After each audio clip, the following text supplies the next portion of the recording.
Alison Rose begins life as the new boss of RBS today with her work cut out. In a letter to staff this morning, the RBS lifer set out her commitments, which included a clear focus on shared success and investment in people.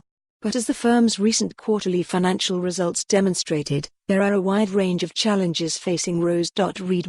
Sajid Javid delays appointment of new Bank of England governor. Underperforming divisions weak across the board is how Barclays recently described the situation, with income, costs and impairments all disappointing. Investors.Given that her predecessor Ross McEwan tackled most of the major legacy issues. Rose's focus is likely be geared towards improving the underperforming divisions in the business.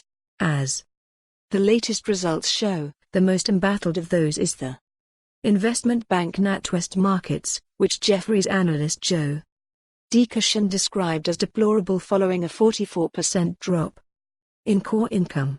There are already mutterings over whether Rose will look to improve the ailing arm or find a route out of it altogether. Fierce competition. Rose will also be faced with the unenviable task of improving the bank's net interest margin, a key profitability target that has come under pressure amid an increasingly competitive battle in the residential mortgage market. Read more. RBS swings to a loss in wake of mammoth PPI charges. Analysts also point out that RBS, like many of Britain's large lenders, faces threats from online-only banks. Political headwinds. Bell investment director Ross McEwan said, "Fundamentally, it is a very difficult time to be a bank right now.